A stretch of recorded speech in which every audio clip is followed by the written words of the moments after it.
Welcome to the live stream of the Dorchester School District 2 Board of Trustees February 22nd board meeting. These meetings are held on the second and fourth Monday of each month and always provide useful information regarding the operation of our district and schools. These meetings are recorded and posted at dd2.org/live. Before the meeting begins, please note these important announcements. We are excited to announce the Dorchester School District 2 Spelling Bee winners.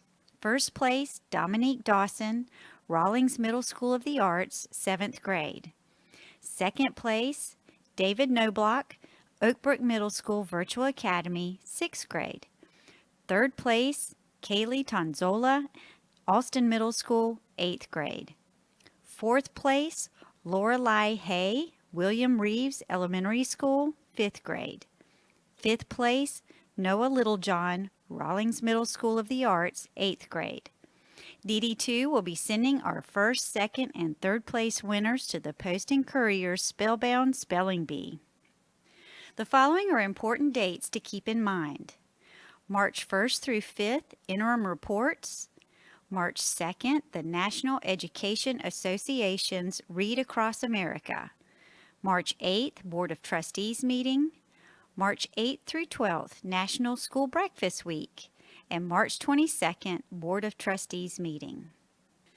Dorchester School District 2 and Microsoft EDU have once again partnered to provide live, virtual, interactive trainings to support parents with learning Microsoft Office 365. Our Microsoft EDU specialists will focus on topics such as assessing teams, assignments in teams, uploading work into Teams, reviewing assignments and how to submit them, how to use OneDrive, and more. Visit dd2.org for meeting links. Dorchester School District 2 is hosting a teacher recruitment fair on Thursday, February 25th. Candidates will have the opportunity to interview for teaching positions at this event. To register, visit dd2.org/teacherfair. Click Apply to complete and submit an application for job ID 870. For more information, contact the Personnel Office at 843-873-2901. Thank you for joining us this evening, and make sure to follow us on the Dorchester District 2 Facebook page at Team DD2.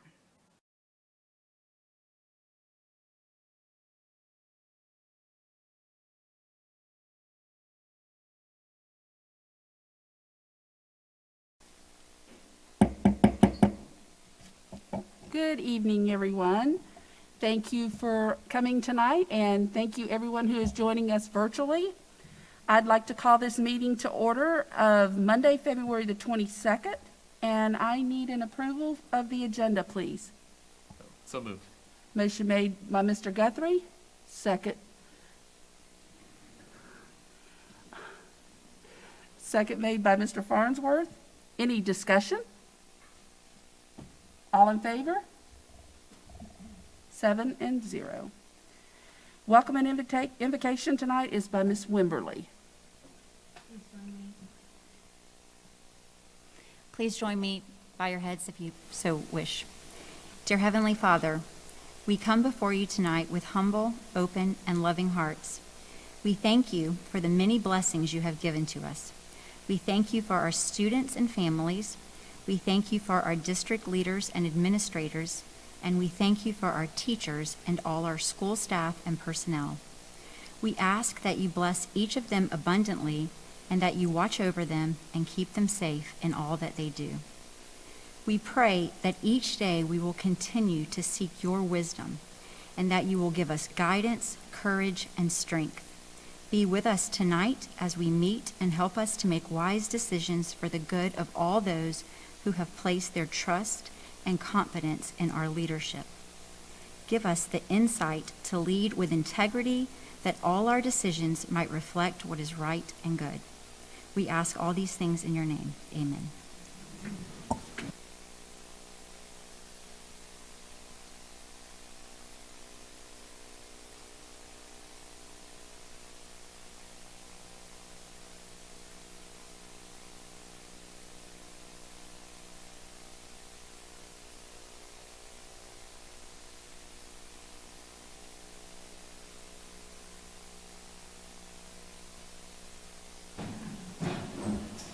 Okay, next on our agenda is public comments on agenda items, and we have no public comments on agenda items.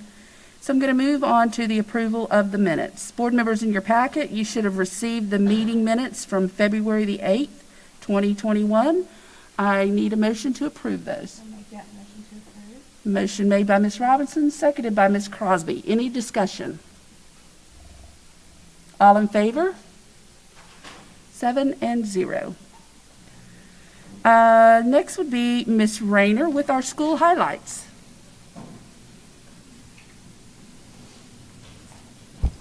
Thank you, Chairman Hughes, members of the board, Mr. Pye.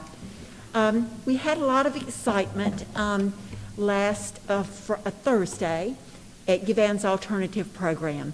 The Public Information Office had the pleasure of visiting GAP to surprise the 2021 District 2 Counselor of the Year, and that is Hannah Tripp.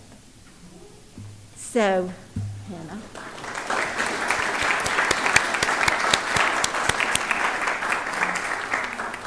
And I want to share a little bit about why Ms. Tripp was selected for this honor. With the 76 counselors that we have throughout the district who all had the opportunity to be nominated for this, Hannah, when she was virtual, went before the selection committee, she had a perfect score from all of the committee members. But let me tell you a little further about Hannah as a school counselor. Hannah joined the Givan's Alternative Program family in 2015 and knew almost immediately there is nowhere else she would choose to be. She states that one of her greatest challenges as a counselor at GAP is the assumption by so many that the alternative school is a place for students who are failures or who are bad. She quickly adds that they could not be more wrong, because Givan's is a place that gives us something we all may need one day, a second chance. She focuses her boundless energy on providing programs that are student-focused. Her most important tool, she cites, is empathy. Being willing to meet students where they are before helping them work towards solutions for their problems and to know that they are valued. GAP Principal Joyce Deering describes school counselor Hannah in these words. Hannah believes in the value of second chances. She believes that children can and will change their attitudes and behaviors if they are given the right love, guidance, and structure. She is truly a fit for Givan's. In fact, Hannah can be heard often saying that in her opinion, GAP stands for Give Away Positivity. She is an outstanding representative of the 76 school counselors within our district, and she provides a service that is truly immeasurable. Hannah Tripp, would you please come forward?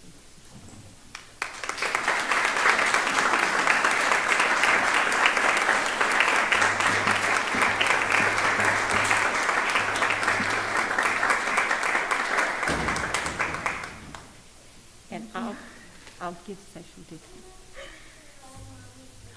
And at the back of the room is Hannah's #1 fan, 2.5-year-old Nora, and her husband. So, congratulations. I'll set this up. Good evening. In my opinion, success is having the joy and the privilege to do what you love with people who you love. I'm incredibly honored to receive this award, and I'm very proud to represent my school. But the true prize is that I get to do what I love with people that I love. I will never take that gift for granted. The first school spirit shirt I received when I arrived at Givan's was a gray t-shirt, and on the front it has "We Are," and on the back it has GAP, and next to the letters it says gutsy, awesome, powerful. Rumor has it, Mr. Pye, that you designed that shirt for us, so I'm using that tonight for this. I hope you don't mind. I often smile when I pull that shirt out of our closet, and not just because it's a special Friday where we wear jeans, but because I truly believe those words represent our campus, our students, and our teachers as a whole. Gutsy. As Ms. Rayner said, another play on words for GAP that I like to build my day on is give away positivity. I often repeat that mantra to myself as I'm walking from the parking lot to our campus, because as we know, mornings are mornings, and we have to reset our frame right before we walk into that building sometimes. Choosing positivity takes guts when negativity seems to creep in so easily. Changing the outsider's view of Givans is one that requires a large amount of positivity. When I tell people I serve as the school counselor at Givans, their initial response is typically like, "Oh, that must be rough." And I can understand why people would say those words, because it's very easy to say words until you put faces with those words. I'm truly thankful to call Givans my home, and there's no place else that I would rather be on a daily basis. Unfortunately, my love for our building and the program and the pride that I have for serving our students doesn't automatically cancel out the negativity that is sometimes sung. So I just have to choose to sing a little bit louder. I often meet people who see the word alternative on our sign and just assume that our students are bad or a lost cause. And those assumptions could not be any further from the truth. Givans is a place that gives us something we all need, something that I needed when I started at Givans, a second chance and a place to belong. The typical student at Givans has encountered a lot of negativity, whether a direct result of their own actions or not, during their educational career, and my wish is that they leave our building as better individuals when they found it. Personal growth and changing our mindset takes courage and a determined spirit, and I'm very proud of our gutsy students. Awesome. I am a very small piece of the amazing puzzle of Givans. All 28 faculty and staff members on our campus, including our amazing team of teachers, our administrative team, clerical staff, custodians, our school psychologists, media specialists, Department of Mental Health counselor, our school nurse, our school resource officers, and cafeteria worker create a dynamic team that I am so proud to be a part of. According to our own school-based data, the graduation rate at Givans typically hovers around 70 percentile range. That is several points lower than our home school's average, and I'm aware of that, but I like to view the data a little bit differently. Each year at Givans, there are typically 8 to 10 students who receive their high school diplomas. In some cases, that is because they were enrolled at Givans in lieu of expulsion their senior year and needed a place to complete those graduation requirements. And in other cases, it's because a student may have enrolled with us in the 7th grade and kept choosing to come back to us year after year because they found a place where they fit. Either way, students are receiving their high school diplomas, something that no one can take away from them. Mr. Pye, thank you and your staff for allotting so many hours and resources to our program. We truly appreciate it. Powerful. Every educator is powerful in ways that many of us would not believe. I administer most of our standardized tests, and this gives me an opportunity to spend a lot of hopefully quiet time with our students. I sat during our English 2 end of course exam while I was preparing for my school counselor interview, and I thought about our students. I thought about their stories up until this point in life. Maybe what they've encountered, what they've been through. Education is not an easy career choice some days. And I think all educators would admit that oftentimes we wonder if we're even making a difference. The reality is that the days may be hard, but they are rewarding. I had a wonderful thought, and I think this mindset can benefit any educator. I am thankful to sow and water seeds in students. I may never see the seeds bloom in these young people, but I do have the opportunity every day to sow and to water. I do not have the power to change or alter any person, but I can again control, sow, water, love. We all do. Ms. Searing, thank you for taking a chance on me. And thank you to Dorchester District 2 for allowing me to receive this award. I am very flattered, and I hope that we all continue this year to sow and water. Thank you.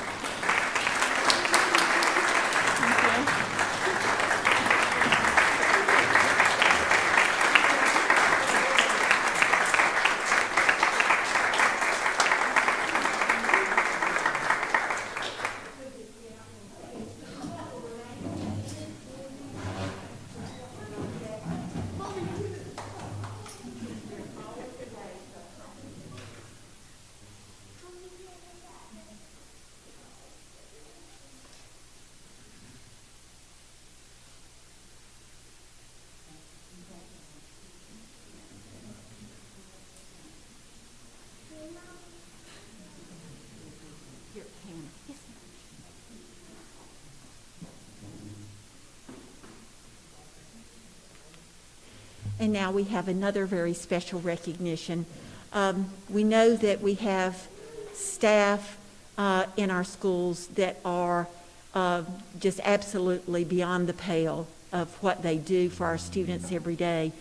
But it's always gratifying, I think, to all of us in the District 2 family when we have one of our own that is recognized at the national level. They are recognized for what they are doing as a leader, as an educator, not just within our district, within our state, but within the nation.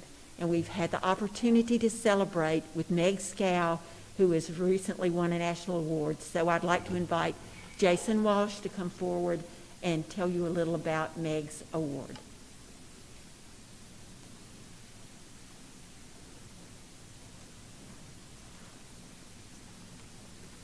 Good evening, members of the board, Mr. Pye. Meg Scow, I first came to DD2, and I was taking stock and trying to figure my way around and learn what the difference between Orangeburg Road and Dorchester Road and how to get to Knightsville. I was taking stock, and the first thing I did is I called and I was trying to learn about all the arts programs. And without a doubt, every time I asked about visual art, the first thing they would ask is, well, have you called Meg Scow? And that just goes to show how well respected she is amongst her peers, how well respected she is at the national level and the state level. And she has been a teacher in our district for over 30 years. 14 of those years being at the elementary level, and the remainder at Rawlings Middle School of the Arts. She has won so many awards because she's so amazing. A couple of those, she is our Dorchester 2 Starts program for the K2 arts program in the summer. She is the co-administrator of that. She was the Southern Region in National Art Education Association Southern Region Vice President from 2018 to 20. The South Carolina Art Educator of the Year in 2019. The South Carolina Art Education Association President from 2012 to 14. Rawlings Middle School Teacher of the Year, the NAEA Southern Region Middle Level Art Educator of the Year in 2004. She is such an invaluable member of our team and without fail, constantly patient. Every time I go to visit her, it amazes me the things she has her students doing, and she's the biggest cheerleader for students and arts education we have in our district. She is amazing. She is also a great mentor. She offers to help all of our younger teachers at every turn. So if I need something and I say, someone needs a little help, it's the same question every time. Have you called Meg Scow? So as a fitting tribute, this year, she has been named the National Middle Level Educator of the Year at the national level. So please help me in congratulating Miss Meg Scow.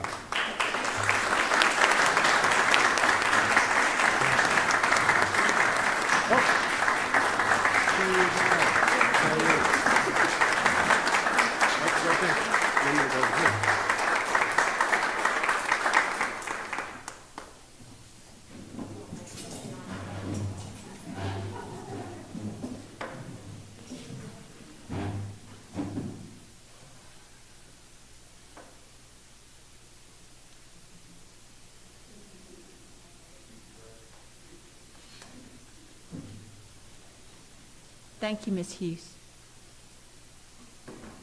Thank you, Ms. Rayner. Boy, have we missed this in amidst all of this that we've had going on and everything else, and we haven't had these school highlights. This is great. It's so good to see the positive and know that even though we've had all this going on, look at the positive that's still there and still been in the making and in the working during all this time. So this is great. This really is a good thing. Next, we have our superintendent's report. Mr. Pye. Thank you. First of all, we want to announce that last year was our first year in a partnership with the Rotary Club of Somerville and Dorchester District 2, which we distributed 10,000 meals to families throughout our district schools. And it was a project that it's really to strike out to end hunger.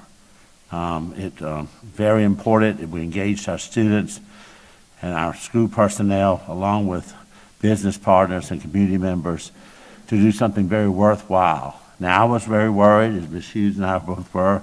We've done all this. We have 10,000 meals. How are we going to get this out into the community to the right people? So I began to call some of our church friends and others who have these food banks in our schools that have the supply closets to say, we think we'll start with you. But before I get going too much, I mentioned in the principals meeting to give me ideas they had. I go over to the warehouse and all the meals are gone. So they took care of business right here amongst the schools. I had to remind them, please don't forget our other community members out there who might need some assistance from us. So those 10,000 meals were dispersed very quickly. So we'll get to do that again, and I'm very excited. That's going to take place on Saturday, February the 27th. They'll be gathering, let's see where they decide to have it. Okay, Hilton Garden Inn, the Hilton Garden Inn up in town, from 8:30 to 11:30. We will have them sent by district vans over to our warehouse on pallets, and then we will get with the principals and we'll disperse them to the schools for their food closets, and also our other friends throughout the community who have banks and things that we want to help them fill those up right away. So we'll have no problem dispersing those 10,000 meals. So we're very glad to be a part of that a second year in a row. So that I wanted to focus on last week and this week.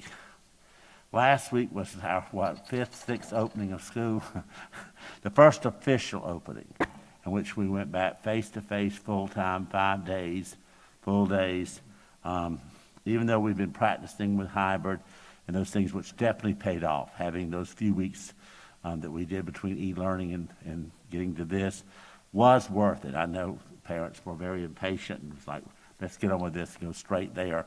But we needed to have that practice time, especially with the younger children. They've been out for a while and they forget so quickly. But we got them in shape.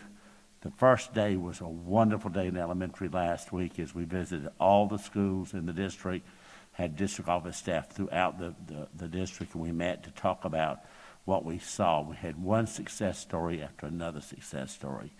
Children were so glad to see each other. They were glad to be with their teacher all the time, as one of them said. I'm ready to be with her all the time. And so they love their teachers. The younger the children, I mean, they just really, the teachers are their second and third parents. And they really appreciate that. The schools were well prepared for bringing them in, making them feel very welcome, assuring the parents that they would be as safe as possible. Of course, the problem always has been with our students is that we can properly social distance. We feel at the elementary we have done a very good job of that. And of course, you can't guarantee anything because kids are kids.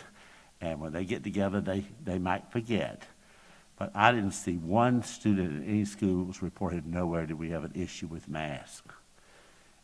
We had maybe one concern on a school bus. We had a couple of late buses that first day, and that was remedied that afternoon. We had 30 bus drivers out the first day.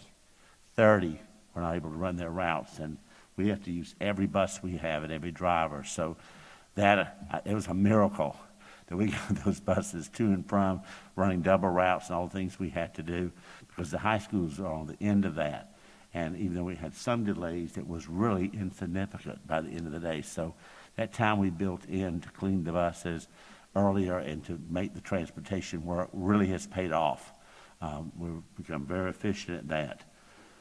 We finished the week out very strong. Teachers really feeling good about what the kids have learned up to this point. Maybe more than any of us would realize. They do pick up things, and teachers began to assess and check for understanding and felt great things were happening. Of course, we are fast at trying to find where are the gaps. We know there are gaps. Where are they? What are the essential standards that we need to teach? We're going to teach all of them. But if we could only teach 5 out of 10, which are the 5 most important ones that they have to move to the next level? So we're making sure we do that. We're working on after-school tutorial-type programs, after-school, the extended day, making it more academic. And then, of course, we're well underway now planning our summer programs. And we're planning to have lots of summer programs where we'll be busing the students, offering all kinds of things to try to make sure at every grade level we give them a boost to get them through the summer. Then next year, hopefully, we can have a uninterrupted full year, which we still do the after-school, weekends, what have you. Then maybe through summer school the following year. Our plans are there should be no reason we're not completely caught up. We'll certainly be the head of the line. If everybody's behind, we might be in that line, but we'll be the head of it. And so I feel real good about it because of the type of teachers that we have. Being on hybrid, especially being on e-learning, our teachers have had to learn new ways to teach. They've had to find ways to be efficient. They can't get their arms around the kids. They can't do the things they've been trained to do. They've had to get out of their comfort zones, and our people have done a miraculous job of this. Particularly our virtual teachers. I'm amazed because that's just not an area, I'll be honest with you, that's not my forte. It's not technology, and I have never really been a real proponent of that. However, it saved us during this time because we really had to lean on it, and we have the most advanced technology a school district can have. We've done tremendous in-service. That doesn't mean everybody was ready all the time. The problem is when you got a 6 or 7 year old trying to navigate the screen with no parent or person near them, then their attention span's what, about this long. So those were the issues we could not control, that teachers, at least in the class, have those same problems, but they can redirect the students when they're right there face to face. So we're seeing that pick up. It's just like they've been together all year. So that time we did in hybrid was maybe not as much as parents would have liked or we liked, but it certainly gave the children a breaking in time, so it wasn't really new. But we had 1,000 students either change from face-to-face model to virtual, or vice versa, virtual back the other way. I think it was 1,800, maybe it was over 2,000 students. At the end of the day, it was close to 1,000, about 900 more for back to face than virtual. So we still have over 8,000 students where we had 9 at one time in the virtual academy. The rest went back the other way. We're also picking up some of our students that have been homeschooled and other things. They're coming back now because they wanted it face-to-face, so we're getting them back in the groove. Today I had a chance to witness Somerville High School, our largest school, where I felt that there's going to be a problem. That's where I'm going to maybe see it. No, I chose the wrong school because they're so efficient over there. It was like another day. I know they were tense, but I didn't see it. I just felt like nobody was, it was another day. The kids and all, it was just so normal. And I saw a lot of social distancing. Did I see some breakdown in it? Absolutely. The halls at that school is very narrow, as I have said, and when they're traveling up and down the halls, but they're traveling within 3 or 4 minutes. 3 or 4 minutes, the halls are cleared out, and they're moving, so they're not standing together for 15 minutes. So that, I felt better about watching. We saw one student, I saw over 2,000 students coming to that building. One child entered down by your door, Miss Walker. I was there when Mr. Farrell called you. I was so worked up. How did he get in that door without a mask on? I know they're catching that because everybody had their mask on. I was so pleased. He said, well, we got a teacher down there giving out masks should they have left it, and we're making sure they're on, and so that's why you're not seeing any. And then all of a sudden, here comes this one kid. And so she was going to replenish those, and they were giving them out. And then I stayed all the way through to lunch, the ILT. I've never seen anything like it. I mean, I recommend our middle schools and all the rest of you that's not on it, you need to try this. If Somerville can do it with that number of kids, there's no reason why anybody can't. It was just spectacular. Because I saw lunch at Wando High School, and it was good. A traditional lunch. They have like 4 lunches. Somerville has the 1 lunch period, and they do this. There's no comparison. And kids not ganging up, going back to their rooms and whatever to eat. It was so orderly, so organized, no pushing, no running, no real talking, just cut the mask on. I've never seen anything like it. It was unreal. It might have equated to a college, perhaps, where they're a little more mature and they're not running down the halls and doing the silly things. And so I was very impressed. Every teacher that I saw at Somerville High School stood at their doorway at the change of classes till the classes were over. The administration was up and down the halls enforcing tardy. You're not going to be tardy 1 second, or you will have to, be dealt with punishment, of course. So they all were flashing to Mr. Farrell their passes, and of course they're color coded, so our geniuses can't duplicate and possibly use the same one over and over. So it's quite a system they have there, and I'm understanding that all 3 high schools have that system. But I want to take a minute to thank our teachers, especially those teachers that had to switch from virtual back to face, and the ones who had to go to virtual, the ones who had to change grade levels. They had to change from their school. They're a teacher at Beach Hill. They don't have enough kids from Beach Hill to make the class, so if they stay virtual, they got to pick up Knightsville and maybe Sandhill students. So that divides that relationship building that they were so used to and that we crafted our program after. But they've done a wonderful job. We had to move one teacher, was that right, Elena? Just one teacher actually had to be moved from one school to another. Or was it more than that through virtual? We moved a teacher from Fort Dorchester Elementary to Sand Hill. That's the only one I know of. I went to her to thank her and to check on her. She's just fine.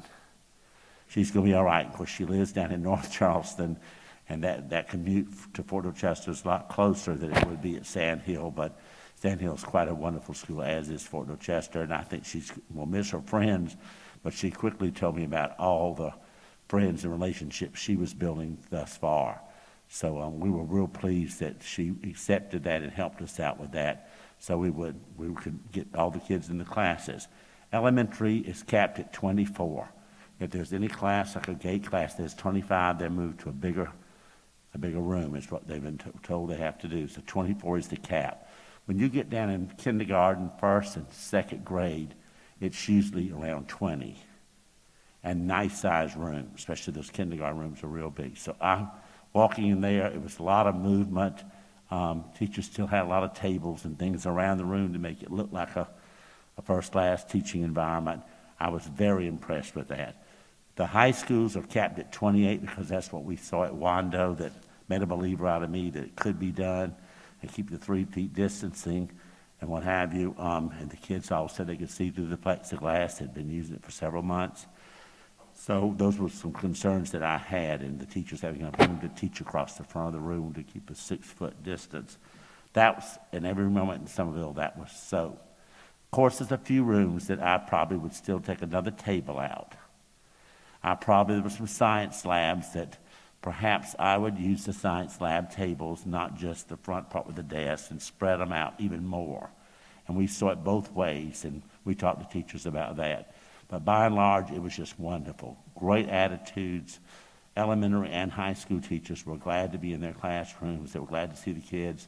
The kids were really glad to be back. Even the high school kids, they wouldn't openly admit it, but they were thrilled to be back with their friends and with their teachers. They know the teachers care for them. So it was like a family.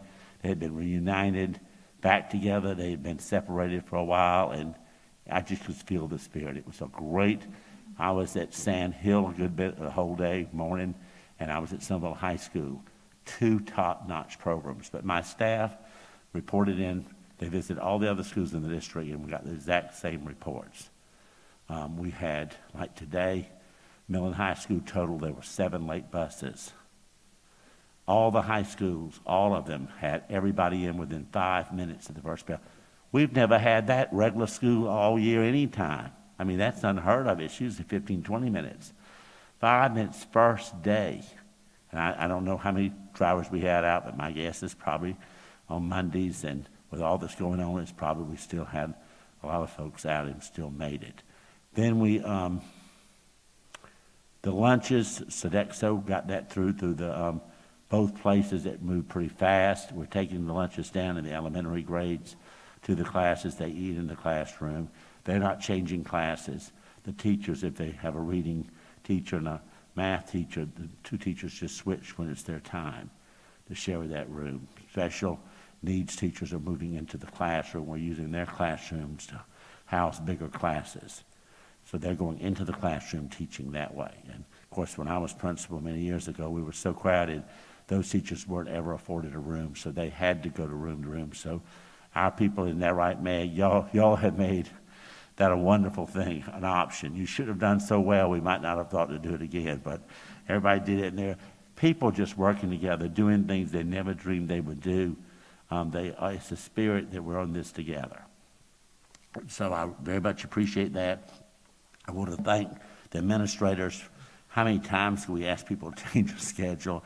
We changed the deadline on the virtual academy at least 5 times, and the principals have to go back, move kids around. It's very difficult. You could spend 2 hours on one student, especially at the high school level, to get the right courses lined up. Sometimes there's only 2 courses you have to have, only time they offer it, and they offer it at the same time. So you've got real problems with those kinds of things. I'd like to thank the parents for their patience. And by and large, most of the parents either gave up, just decided we didn't know what we were doing, or trusted us. I'd like to think it's the last one, but I'm sure it's all 3. They stood by us. They're here. They were frustrated. They had to stay home. Most of our parents do not want to be teachers. They have found out they have no desire to be teachers. Of 1 child, let alone of 30, they do not wish to do that. That's not their calling. Many people had to give up their jobs and hurt them economically to be home with their children. So they're glad to get back to their employment knowing their children are safe with us at school. So I thank you for your patience. And then I want to thank the students. How wonderful are our students. Their bus, I don't know if any school experienced a discipline problem today. I'd be very scared to act out if I was a student, because you'd be the only one. And you'd have 8, at some high school, you'd have 8 administrators all over you. So I just didn't see it. A couple of kids walking down the hall had the hoodies on. We don't allow that. The mask and the hoodie, that could be dangerous. We can't see who they are, what they might be. They could be an 80-year-old man like me traveling up and down the halls, and we don't know. We think it's a kid because they're all covered up. But all they did was just motion about the hoodie, and they took them right off. Very respectful. Heard a lot of thank yous. I heard teachers commenting on kids with their clothes and their hair and what have you. And, you've been working out, I can tell. Get ready, rest up for the wrestling practice this afternoon. A lot of personalization that I saw at Sunville High and Sand Hill. They know their students, and that's so important. That's a safe place for our kids. So a wonderful beginning. Okay, now I'd like to ask Camilla Pinckney, our secondary curriculum coordinator, our assistant director, change the title, it should be. She's going to catch us. We've had a couple of emails, I know y'all have, you forwarded me, where people sometimes ask about the curriculum, what are we doing? And most of the time, I'm close to the curriculum, but I don't recognize what they're asking for. I have no idea. I go and I ask them, and then we have to send back to know. And it's individual, and we said we need to probably address you so you know how to direct people to the district office about just what do we do with curriculum. So she's going to give us just a quick snapshot. Thank you, Mr. Pye. Good evening, Mr. Pye and board members. Thank you so much for this opportunity. I am excited about our work in curriculum and instruction. And I wanted to share with all of you that we have a new group that is being formed, and we are calling it the CART group, and that basically stands for Curriculum Advisory Review Team. And whenever we have concerns from parents or students concerning our curriculum, or even community members concerning our curriculum, our team will come together. And that team consists of teachers, students, and also our curriculum interventionist at the district level, and also school administrators. So we will now have a group to address any of those concerns that have come forward. And in our world, always, I started in curriculum back in 2010, 2011. We always have an open door policy. Whenever we have a parent, whenever we have a child who's concerned about curriculum, we always take the time to talk with that parent or talk with that student. That is what we do. But now, as I said, we have this new team that's being formed, and Mr. Pye, thank you for your vision, for giving us this suggestion about the team. I appreciate that so much, and we are looking forward to it. I do want to share a little bit about how curriculum is developed, because I'm not sure that all of you understand how we develop curriculum at all levels, elementary, middle, and high. So we actually have state standards, and I'm not sure if you had an opportunity to go to our state website. It's ed.sc.gov. And on that state website, you will see standards listed. If you just go to instruction, you will see the standards for all of our content areas. So whenever we develop curriculum, we have to abide by those standards that come from the State Department of Education. I love how we work with our teachers. We actually take our curriculum interventionist and we take teacher representatives from all of our schools. For example, let's say that we were working on English 2 at the high school level. I would take teacher representatives from each high school and also just working with that curriculum interventionist, they would really take a look at the standards. They would look at those standards and they would ask the question, well, what is the standard saying? What is it that I have to teach my students based upon the standards? What is it that my kids will have to be able to know? What is it that they need to be able to do according to this standard? And once they do that, they develop what we call curriculum maps. They develop units of study. They outline the pacing. They decide what needs to be taught, when does it need to be taught. They, as I said, develop these units of study, and along with these units of study, they develop resources. They collaborate with each other, and they develop resources to go with those units of studies. They discuss about what activities would work well to teach this particular standard. So it is an environment of collaboration that we've created in our district, and I think our teachers really respect that. We respect them because they are the ones in the trenches with the students. We respect their craft, and so they come to the table in that whole process of developing curriculum. And it is not just at my level, at the high school level, that is done at the elementary and the middle levels as well. And so we are very proud of our process. And I wanted to just share that with all of you this evening. And I wanted to know if you have any questions about our process of developing curriculum. Yes, yes. Can you, because we do get emails about that, and, you know, we usually refer them to Mr. Pye, Yes, but can you give us an example of a state standard that's required and how our curriculum, just maybe one standard, art, English, whatever you want? I'll give you an example. This is very general. And one thing about the English standards, you'll find that we go more in depth as we move from year to year. I'm going to throw out one about theme, understanding theme and what the theme of a story is. And so we may take not necessarily an entire novel, but we may take an excerpt or a piece of a novel or a short story and try to help students understand that and what that means. And so teachers would have conversations about, you know, what does that look like in a lower grade level? What does that look like in middle? What does that look like in high school? How can we help them understand what message about life they're getting from this piece of literature? So that may look different for a younger child than it does for an older student, but that's just a general example. That skill of understanding what a theme is, it happens throughout, you know, from the younger age all the way through high school when it comes to literature. That's just a general example. Thank you. So our teachers have to come together and have conversation about what that looks like.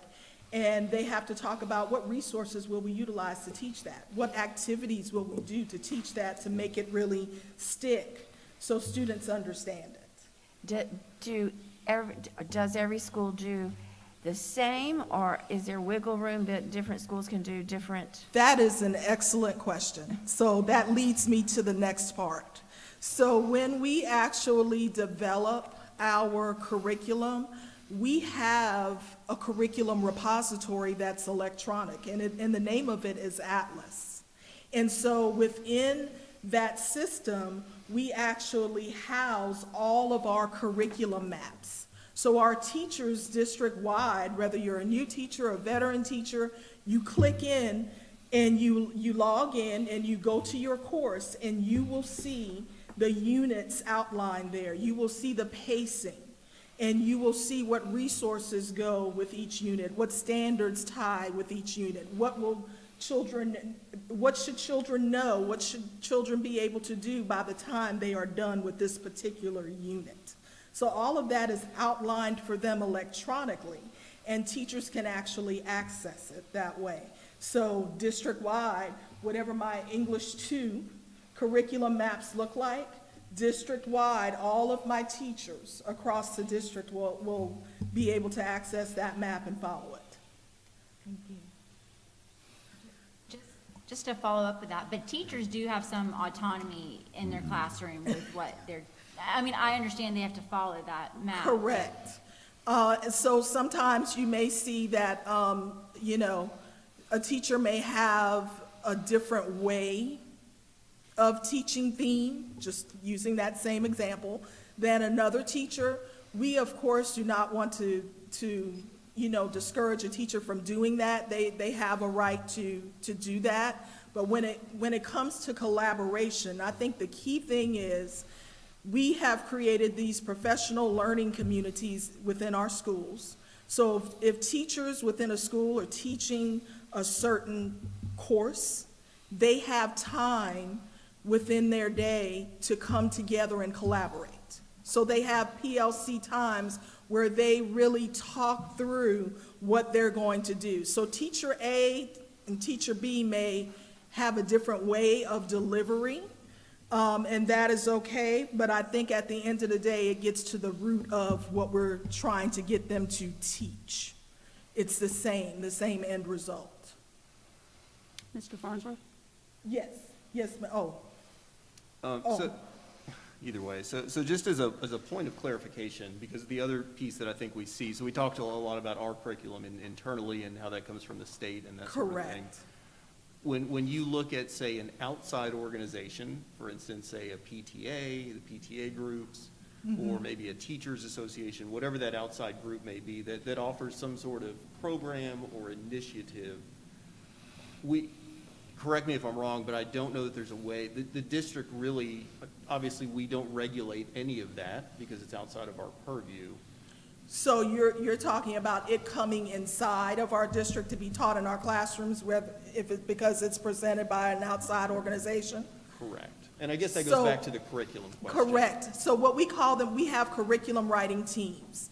And what happens is we update our curriculum basically on a yearly basis. Most of the times we're just looking, reviewing, editing. So if a group had another idea about, or a suggestion, if you will, of how we should tweak what we're doing, or how we should add to what we're doing or take away from what we're doing, we could take that information and determine as a curriculum writing team, is that appropriate for what we're trying to get across to our students? Because at the end of the day, whatever we are doing, we always go back to, it must align with the standards that we are getting from the state. And our teachers and our curriculum folks are the experts in that. So we take our time to really analyze and determine, does this really align with what the state is saying that we need to do, that we need to provide for our children, and we make a decision as to whether or not it's appropriate. Ms. Crosby? Yes, ma'am, Ms. Crosby? Ms. Pinckney, I do know what you're talking about with the curriculum, but Yes. I'm hope I'm hearing too that you're allowed, kind of like what Ashley said, you're allowed to teach out of the box too. To use, I mean, you're certainly following the standards, we're required to do that, but I hope that you're All allowed teachers teachers to have have their different own, styles. their own Yes. creativity, and they can teach outside of the box. They have different styles. Yes, ma'am, they do. So I hope that you were allowing that. We do. That's a great point, Ms. Crosby, and I realize that teachers are different. That curriculum map guides them, but I do understand when teachers shut their doors, teacher A may have a different style of delivery than teacher B. And we understand that, and we accept that. We don't have a problem with that at all. Ms. Robinson? Can I ask, because I'm intrigued with this myself. Yes, ma'am, Ms. Robinson. So standards come from the state. They do. Curriculum, all curriculum, some curriculum comes from the district, all or So some? what happens is we're following state standards. Uh-huh. The state does not develop the curriculum maps. All the state is doing is giving us those key concepts and key ideas. They're funneling that down to us. Okay. And what we have to do is we have to take those standards, analyze them, do a deep dive, really understand what is it that they want us to get across to our kids. What skill are we supposed to be teaching based upon this? Now, And do so you- we're developing the maps in-house. The state doesn't do that for us. They're just giving us this listing of standards. And I think that's kind of been a gray area sometimes with parents, and even with us, we weren't 100% sure. Do you have to check off all the standards, or can a district choose, I'll get 5 out of 7? Well, I want to say this, a lot of times, what happens at the end, Ms. Robinson, is there is normally an assessment that comes from the state. And in my world, in the high school world, they're called end-of-course assessments. Not that I get them in every single course, but, and also in our elementary and middle schools, we have state assessments. So it's very important for us to, during that process of curriculum development, we analyze those standards, and our curriculum folks know really those state tests, what's going to be covered. Because they have that information, a blueprint, if you will, they understand what's going to be covered in the end. They can then pull apart those standards and determine what is really essential that our students will need to know in order to be ready for that assessment that they're getting in the end. So we are very fortunate. Mr. Pye, thank you for giving us our curriculum interventionists at each level. They spend time at the state level communicating with people in curriculum and instruction at that level, and they are able to come back to us. So we're very clear about where our kids need to be headed, and they are able to facilitate those conversations with teacher leaders, with our curriculum writers, so that at the end of the day, we are providing what our students need. Okay, I have just one more. You've been so helpful. I'm glad. Who approves the elementary curriculum? Who approves the middle? Is it the directors that do that? So the curriculum interventionists that I'm speaking of, we have curriculum interventionists in English, math, science, social studies. We have special ed. We have someone who is in charge of Read 180. We have someone who's in charge of ESOL. So what happens is I have people who are what I call them my partners in crime. My focus is high school when it comes to curriculum. Kelly Purvis is middle school. And then I have Dr. Baird and Dr. Franklin for elementary level. So we work closely with our curriculum interventionists concerning curriculum writing, so we know what they're doing and what's going into those maps. And so we are overseeing all of that, if you will. At the end of the day. But isn't it true that if there's a major change or something with something that someone's recommending, then you take it to your director? Yes. The director brings it to my cabinet. Correct. And we It will go massage all it the way all the up. way through to see, is this the direction we think we should be headed in? Yes, sir. We talk about the pros and cons before making any major change. And Absolutely. day-to-day stuff, y'all can have Yeah, that those minor viewpoint. tweaks we can do. Only if we're going to detour to something different, I ask for justification of how we got there, Yes, Mr. and Pye. they come through. I have one Yes. more question too. Okay. So going back to how we got started on this, the CART group, can you just clarify exactly, because it sounds like you're doing a lot already. We were, because like I said, back in 10, 11, even when I came on, we field any calls from parents or Right. students. So this Yes. is just a general review of the curriculum, or as So- case by case as things come up? So as they come up, as they arise, and what I'm loving about this, Mr. Pye, is that we actually will have students now who will actually be involved with our curriculum review team. And in my world, I love that, because my high school students, they are advocates for themselves, and, they're very vocal, and they will tell you what is on their minds. So I think adding that piece by actually having students at the table to address concerns from parents or students as they arise, along with the teachers, district-level curriculum, and also school admin, is going to be powerful. That's great. So as we hear concerns, this is something we could direct towards this group. Please Absolutely. Excellent. That's great. Absolutely. Thank you. We have people coming from other states, and other walks of life, from all over the place, different age groups, different backgrounds, you name it. And they're familiar with another way of doing things. Their standards might be a little different, how things were approached, and they can't understand why things are done the way they're done here. And this would be an opportunity for them to share their concern, and for this group to review it to see if it's a good concern, and do their research or whatever, and then report back to that person their findings, that we're going to change it. We think what we have is fine. We have lots of people who come from places, and maybe might even be in the private schools or what have you, and they have different types of curriculum, and we do different textbooks, and they come with that, and they want to know why we can't have that textbook. And of course, the textbooks are, the state puts up 4 or 5 or 6 for us to choose from. We get to choose that book, and then we have to keep it for X number of years.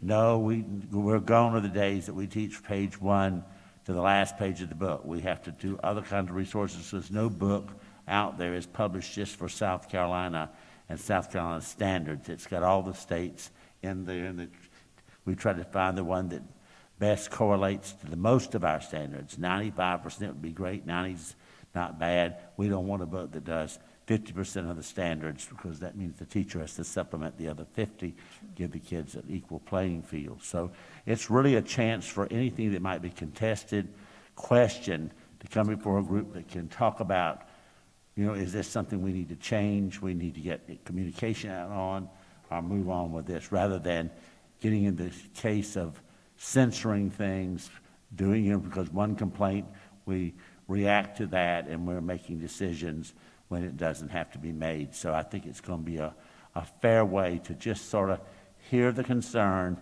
and let it go. And other than that, the committees will continue as we've always done. This is new, and it may only meet once a year or twice, only if there's a concern brought forth that we feel that we need to have an unbiased, objective opinion from a group that's not so close to it. I've got a couple of comments. Okay. One of them, correct me if I'm wrong, you guys, your team, do all the research and correlate them with the state standards and that and then if there is a new course that needs to be added to the standard, that is when we get involved. Right, because I actually would have to prepare to present to you what that new course is. So we have to go through that formal process of bringing, but before that even happens, I, of course, work with district level, Mr. Pye, the executive directors, and we determine, is there really a need for that course? Is this a course that we need to take forward to the board? And if we, as a district level team, determine that that course needs to go forward, then we do the presentation to the board. And during that presentation, you basically explain to us the course, break it down in layman's terms that we can understand. Yes, As ma'am. well as let us know how it relates to the state standards so that we know Absolutely. exactly what at that point, we have to vote on it to have it added to our curriculum. Very true. Yes, ma'am. That's Okay. how it works. Okay, one more question. That would be a local board approved. Approved, right. course. One more question. This committee that's being formed, is there going to be something on our website or something where if there is a concern about curriculum or whatever that they would like to have presented to this committee, that they will have that opportunity on that website to have that connection to ask the questions? There is. I see heads shaking. There will be. Right. Okay, Kind of like a hearing board where we're not publishing and saying what we discussed or didn't discuss. It's just a conversation that we're having, and we look to see if we're in the right, wrong, where we need to move, and we let that individual or group know what we've come up with. Other than that, it's not any reason to do anything else because it's not affecting anybody or anything. It's just to take the pressure off of you having to get these things, and then you send them to me, and you may not know whatever happened, and it seems to go around in circles, and we want to go ahead and lay that to rest and move on. I just think And it's let's step important forward. they have a direct contact to Yes. the people that can make a change if need be. Yes, ma'am. And do all the research that needs to be done, because all we're gonna do is, like Mr. Price said, send it to him and he's gonna send it to you. This way, it cuts out the middle people, goes straight to the people that's gonna do the research. So I think this is a great thing. Anybody else have any other comments or questions or concerns? Okay, thank you Thank very you much. for allowing me to share. I appreciate it. Thank you, Camilla. That concludes my part of it. Go ahead. Yes, ma'am. That is it. That was everything. We're not naming anything particular because we'd be here all night with everything that's been brought. It's just in general, if you've got a concern, this is where we're gonna take it. And we're gonna let this Blue Ribbon Committee weigh it out and tell us what it is and what have you. Most things that we get often are concerns about what people read and hear on television. And it's just like they have done with the pandemic. I mean, there's so much stuff out there, and it's okay for people to ask, are we doing that? Are we not doing that? Sometimes they agree that we should do it, and some say we shouldn't do it. But if we're not doing it, we're going to tell that. That is not anything that's on our plate, and it's just not there. So that should put those folks at ease. But then there's someone else that might say, well, you should be doing that. So that's where we're kind of leaving it open so we can hear all sides of the coin if we needed to and move on. Not big issue items. Big issue items are probably already handled in Columbia, or we've already handled them in the past. This is just all the media and social media has just gotten out of hand with rumors and gossip and stuff all over the place about this is done and that's done, and it's not in Dorchester too. And so we look to see, should it be? And if it's not going to be. So, but I don't want to be that person that's the king of censorship. I think it should be quality educators that are unbiased and are going to make the best decision for our children. It's for the kids, what's best for the kids. I did have another comment, basically on something that you spoke about during your superintendent's State of the District, Mr. Pye, about the Rotary Club strike out to end hunger. Board members, I think last time a lot of us participated in that as far as actually packing the food. If anyone is interested in doing that, this time there has always, also been a invitation extended out. So if anybody is interested to do that, you can let me know, Ms. Rayner know. We can get in touch with them and just make sure that they're aware that you're planning on being there or whatever that day, and certainly welcome the extra pair of hands to help do that. 8:30 to 11:30 on the 27th of February Hilton Garden in Inn. Hilton Garden Inn. Ms. Hughes, I spoke to Don Nye and told him that I would be there, and he said, any of us that wanted to show up, just to show up. So if you can't go until 9 o'clock or 9:30, whatever. Yeah, you don't have to be there You the don't have whole to be entire there. Everybody time. has It's to be there just at every little bit 8:30. of help is appreciated, and I think it's really good for board members to be out there trying to help our community. So if you can make it, great, so, okay. And I guess what we'll do now is we'll just move on to our financial report. Tina?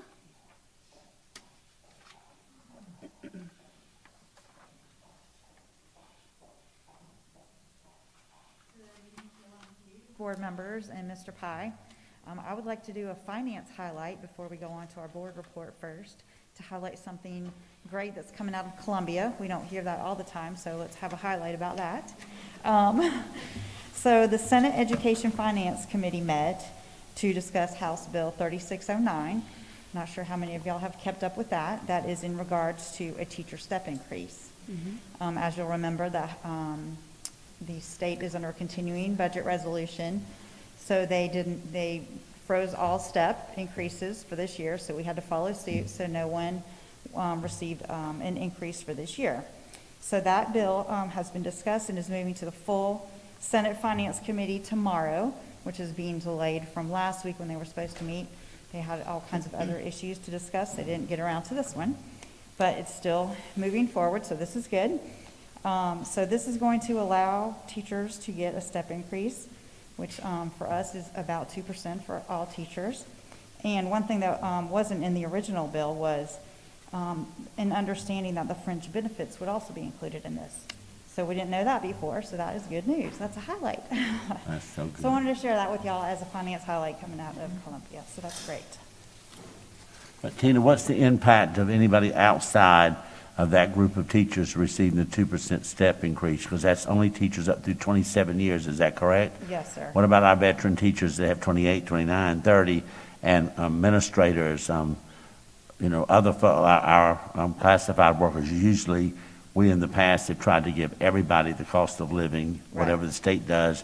They do the lion's share with the teachers, but we're Team Dorchester. We try to do fair across the board. So I guess, have you begin to look at the cost of that and how we can Well, that's what we've tried to do, is give the cost of living for the folks who are outside of that teacher, out of that step increase. So we will look at the numbers to find out exactly how much. Bring it back to the board to see if.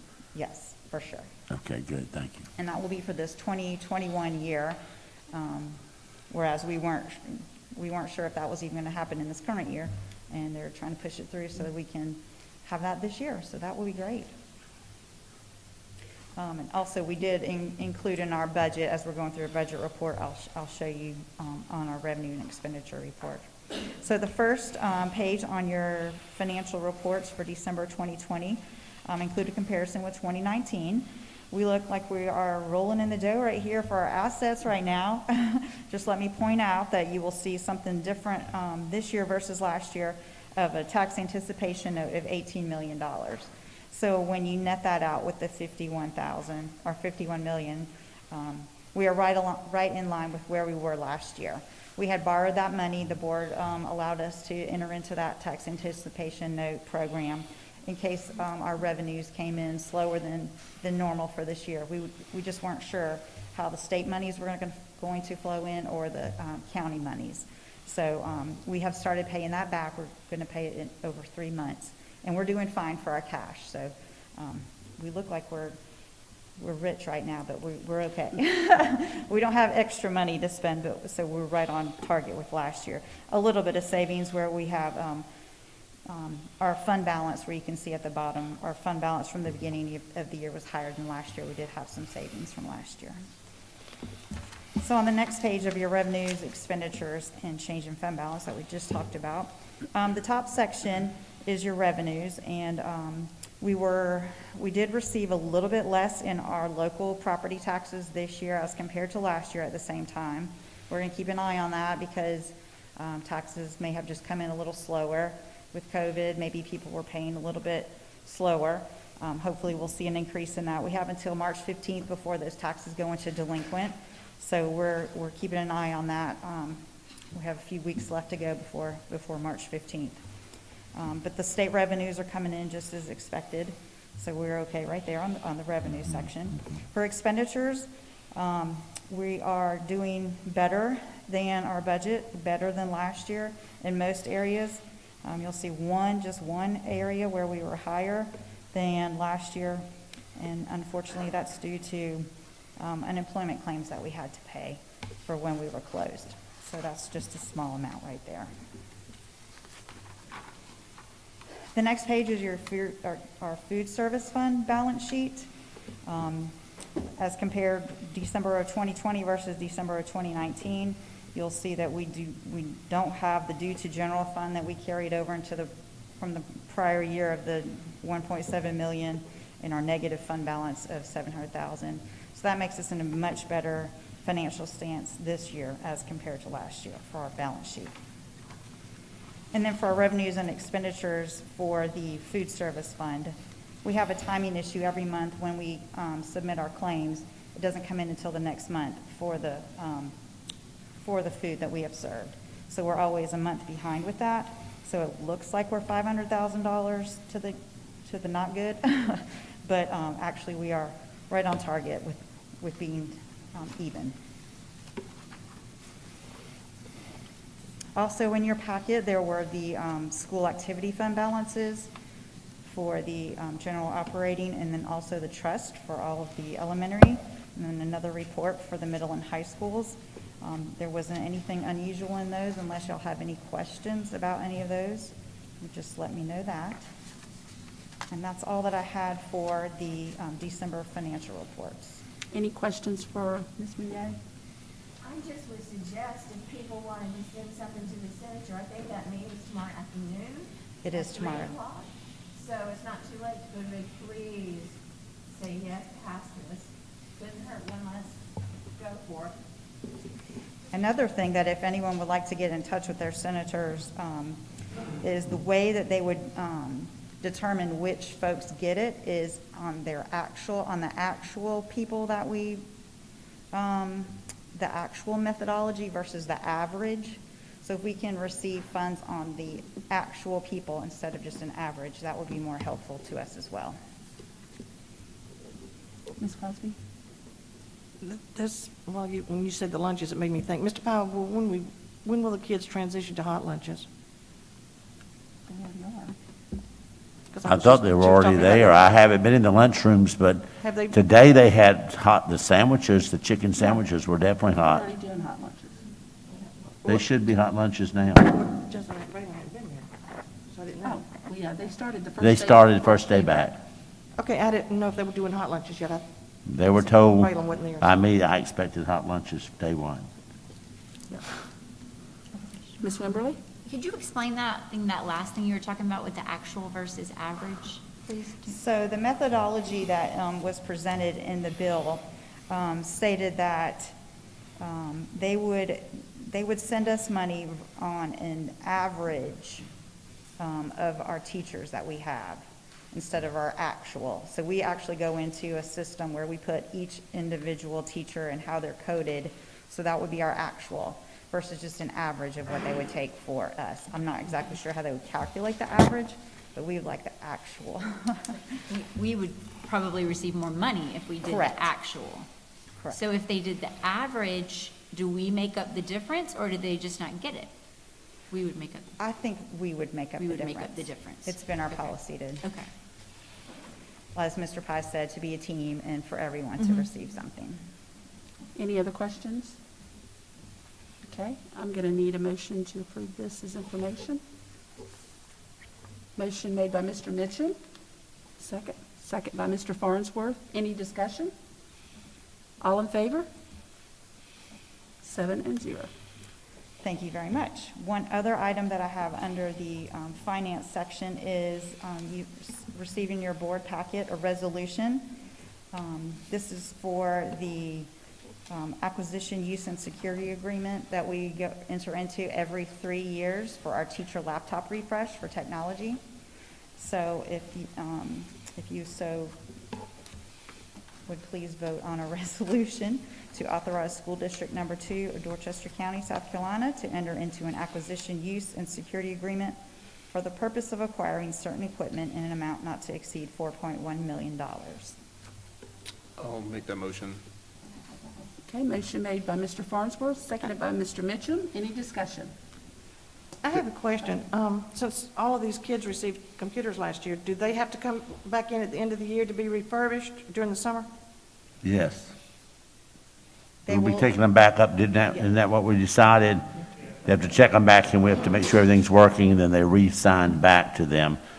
Maybe even for the summer, if we're going to have so many kids doing summer work, we may just recycle them right back but we have to have a check-in procedure to make sure they're out there and where they are and everything's functioning fine, and we'll have a turnaround that last month, probably of school, just as we end school, so they can take care of it and give it back to them before they leave, if they're going to be doing summer work with us.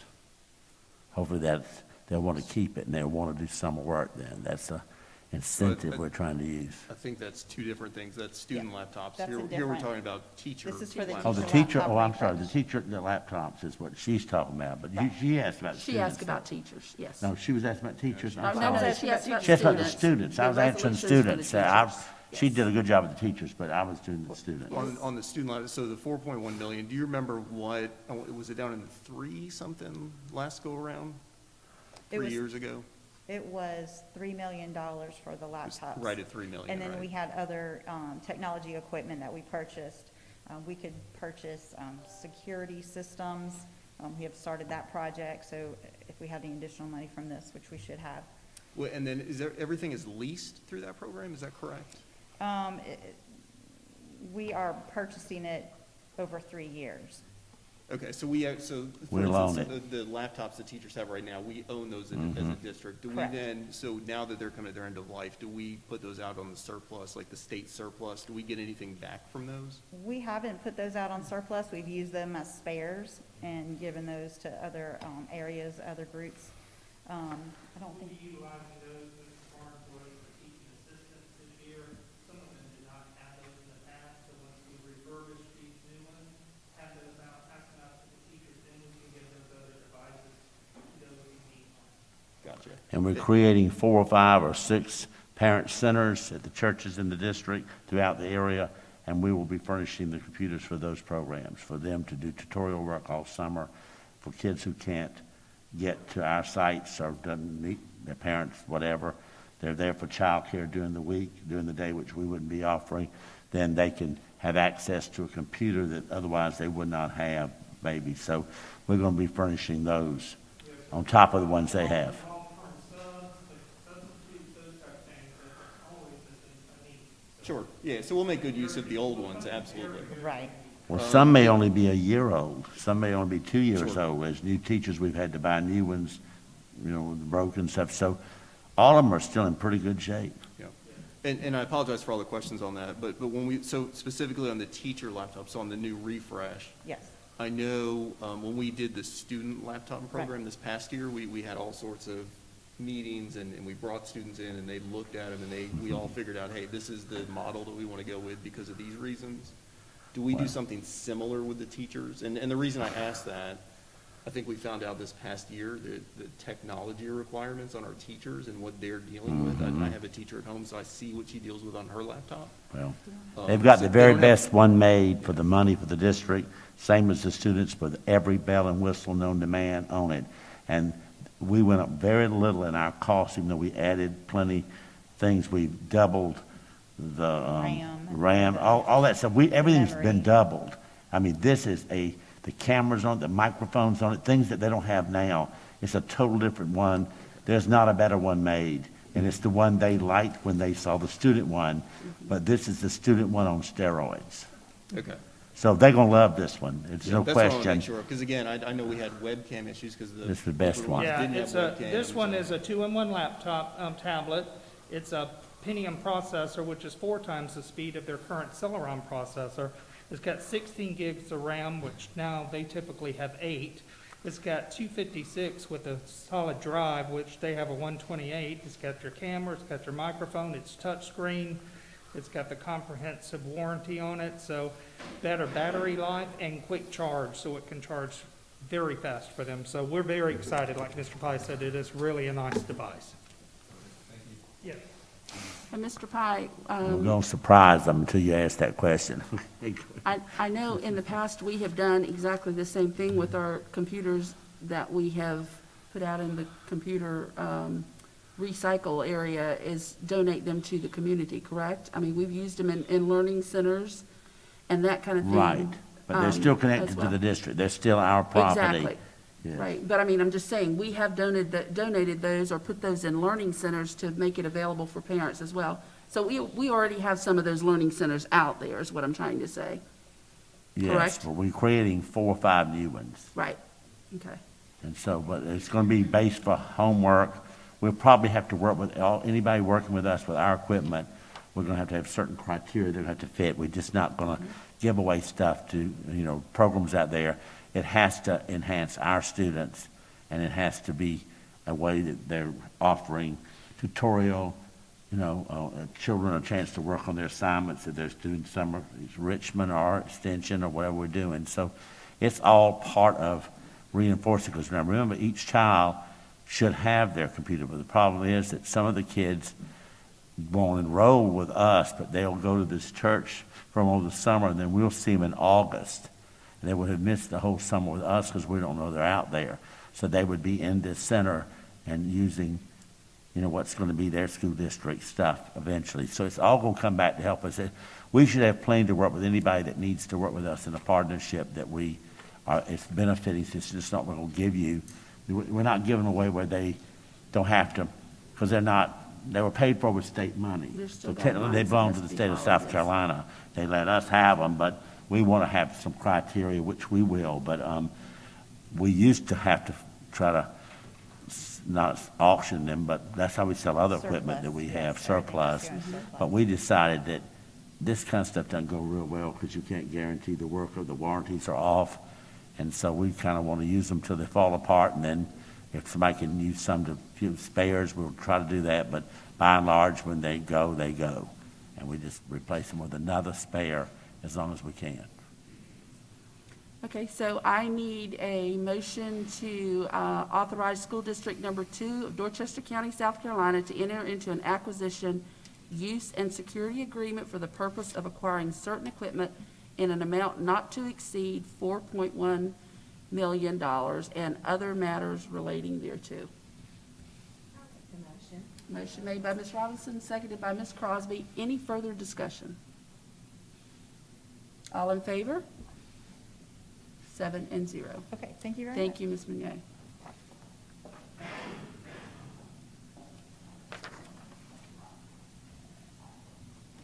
Okay, next on the agenda is the Facilities and Construction Report. Mr. Souls.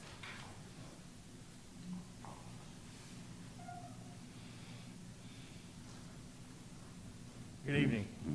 Good evening. Just a few highlights of what's going on in the month of February. I have the bid solicitation written for the bus loop behind Somerville Elementary. We're just waiting for the stormwater permit, and when that stormwater permit hits, the advertisement will go in the paper.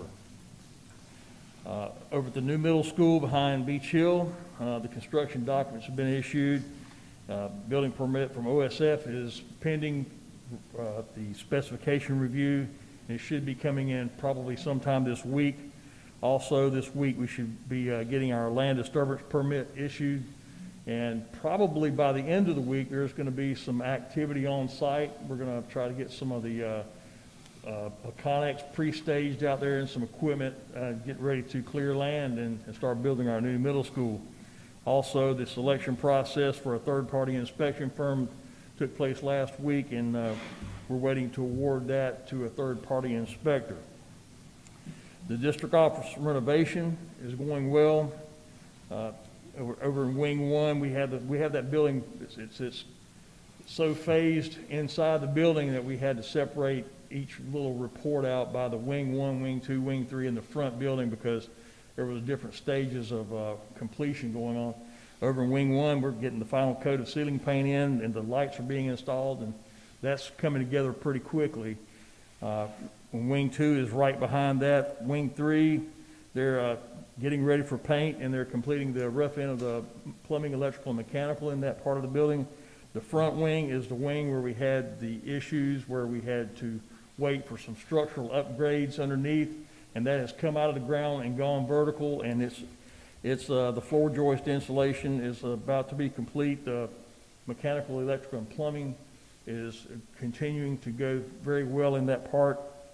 And the metal studs are being installed to get ready to put some finishes on the walls.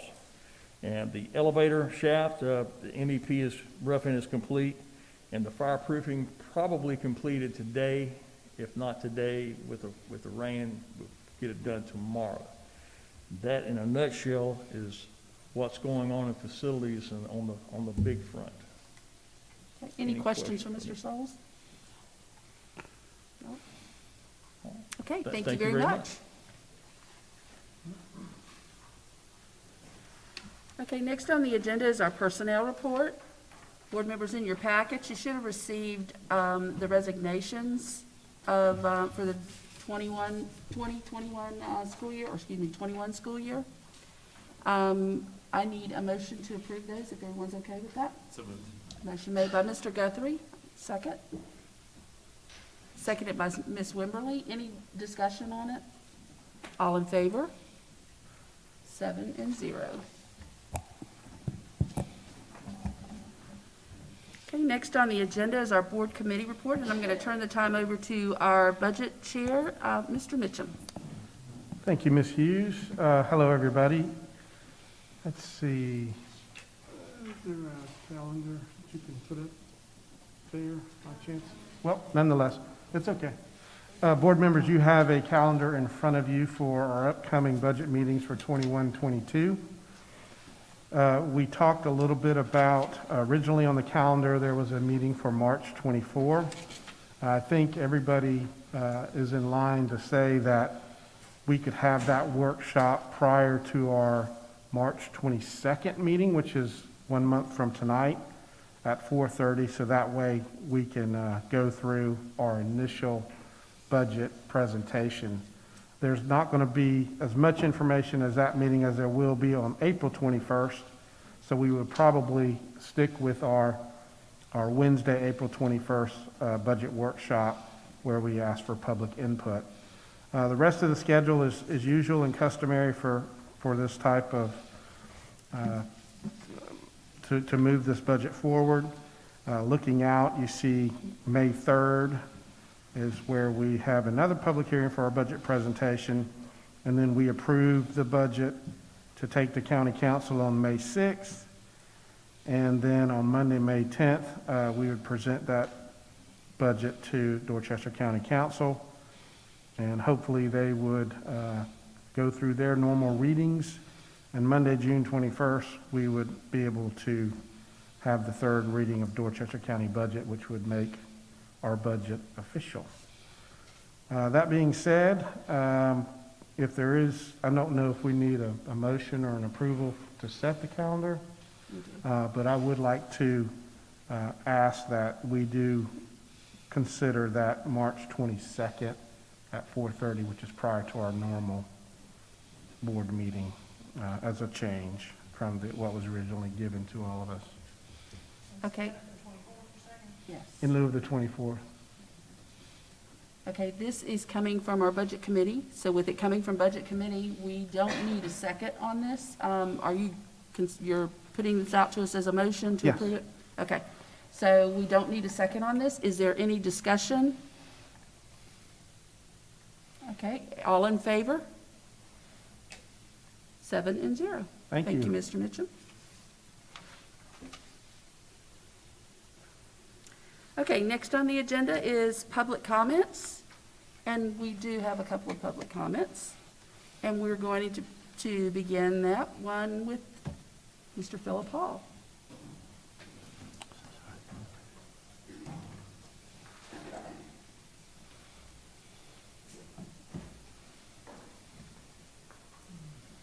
Thank you. Welcome back, Mr. Crosby. The thing I want to speak here mostly about tonight is actually our curriculum. There are a lot of parents who are very concerned with the curriculum. The group, it sounds like a great idea, having teachers, the staff, and students a part of it, but I truly believe it would really be great. A lot of parents would love to be a part of that group, and because they have a vested interest in what their kids are learning every day. As you said, Mr. Pye, there are reports that people see on the news and panic and hit the panic button, but I know there's a lot of parents that are concerned about certain things that are out there that are floating around out there, because I believe that there is a push from our federal government now on down. If you look at our current occupant of the White House, his education secretary, under education secretary, look at some of the things that they're pushing. It's not just happening in California, it's happening in Illinois, it's happening in other states, and we just want to make sure it doesn't happen here. things such as the 1619 project. That place that has no room in our curriculum, critical race theory, things that are not only pushed down to students, but teachers are being forced to learn these things in certain areas. And we just want to make sure that that never makes it to our district. I feel like there's a rewrite of our history that's trying to be taught and pushed down to our children. You know, I was blown away last year when our middle school, she was in middle school at the time, came home and our course teacher said that during their Pledge of Allegiance there were so many kids that sat. And when we contacted the course teacher, she said, I can't make them stand. And the principal said he can't make them stand. We've come a far way. It just blows me away from when I was growing up.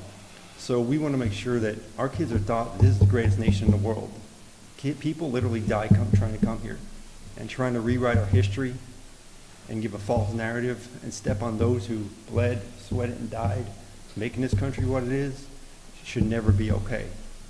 So that is a big reason why parents are out there and they're concerned with what's being taught. Our students should never know our teachers' politics, and unfortunately, they do. We want our children to be educated, not indoctrinated. And unfortunately, some of that's going on a little bit, and it's creeping in, and we just want to make sure it's stopped on every level. And we really appreciate everything that the teachers have done to get back in the classroom. Our kids were very happy to be back today. Our freshman daughter just said that she wishes there was more cute boys in her class she was hoping for, but no, she was very happy to be back. The only thing that I would like to bring up, ending here, is some of the parents did have a question about, and I don't know if you can address it, whether or not this school year, there was rumor about either a school year being extended or starting early next year, just so they could plan. But thank you for your time. Do you want to address that real quick? Now, we're not supposed to address it in this second. You want me to address it? It's fine if you don't want to. Just to add a note to that, we don't address comments usually made. However, I do know that the calendar is coming up at the next board meeting, and right now, you know, that's up to the board what they decide, but we're, you know, we have to end it on the 16th, is it, of June, is when we're ending the school year based on the calendar we've already approved, and the new one we're presenting is going to start early August, like we've always done. We're getting back on the calendar. Even though we'd like more time to have extended learning in the summer, there's nothing like real time in the classroom. So we've decided that summer doesn't need to be that long. Matter of fact, we probably need to be doing all along for school, but it will start there because of the contractual issues we have with employees, only being able to hire them for 190 days, 180 for school. So we can't extend the day without a tremendous budget hit that the state of South Carolina is not willing to support at this time, whatever reason. So the year will be there. We'll still, though, try to sandwich in the other programs I told you about, but I think we're trying to get back to a normal setting as much as we can to begin to build in that structure so all of you can feel good about it. Was there wasn't a second part to that?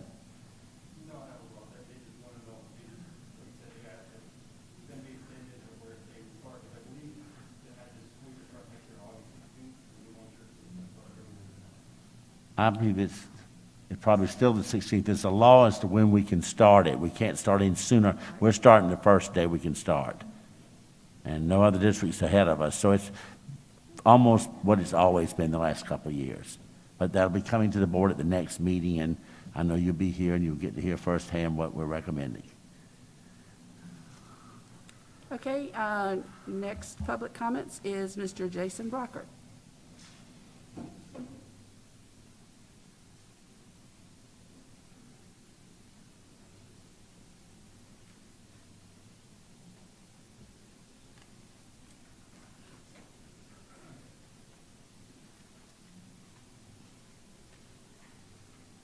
Good evening, Ms. Hughes, DD2 Board, Mr. Pye.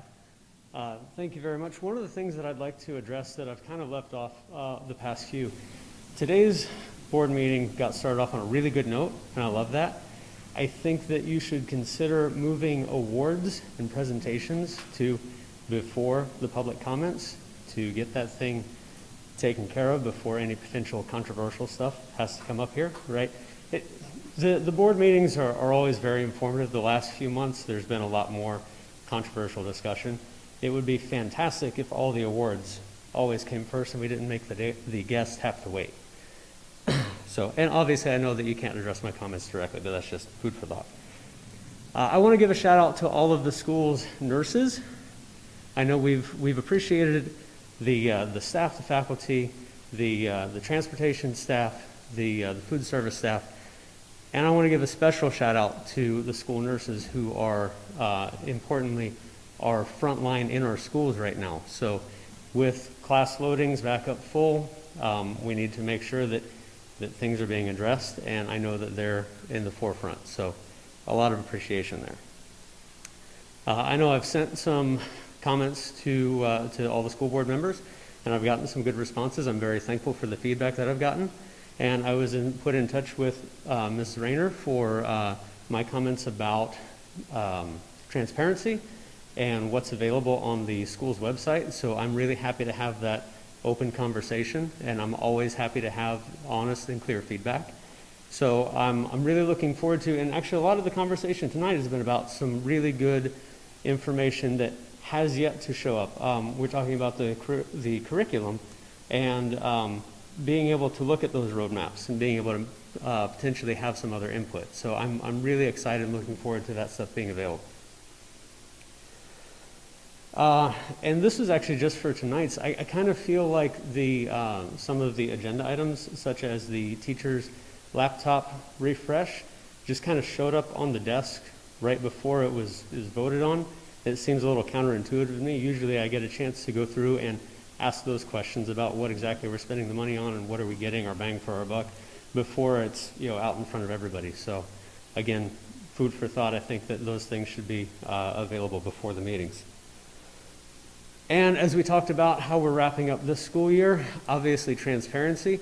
I know that there's a lot of rumors, so as soon as that, even if it's just in the planning phases and there's options, we'd love to be able to see those options available on the website so that we can start planning ourselves. And that includes up to whatever thoughts there are for next year. Mm-hmm. Obviously, we're all hopeful that everything continues to move in a nice progression, but in the event that there's a plan B, we'd like to know about it sooner rather than later. Thank you. Thank you, Mr. Rocker.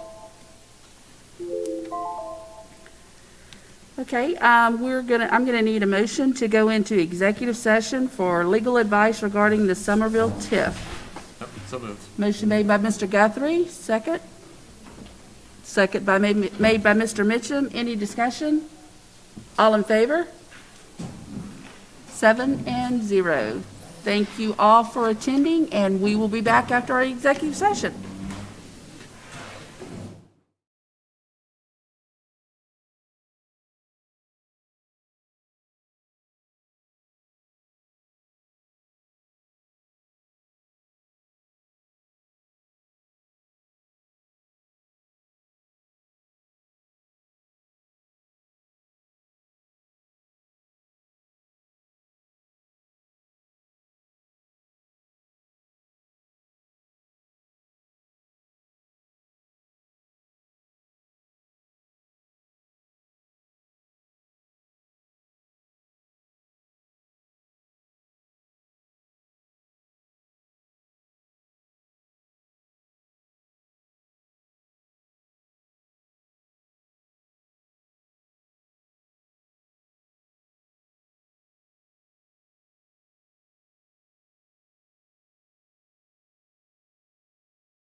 Okay, I need a motion to go back in open session. Motion made by Ms. Crosby, second by Mr. Farnsworth. Any discussion? All in favor? 7-0. Okay, we have no action to be taken out of this. No action to be taken out of executive session, so I need a motion to adjourn. Motion to adjourn. Mr. Guthrie made the motion, second. Mr. Mitchum, any discussion? All in favor? 7-0. Good night, everybody.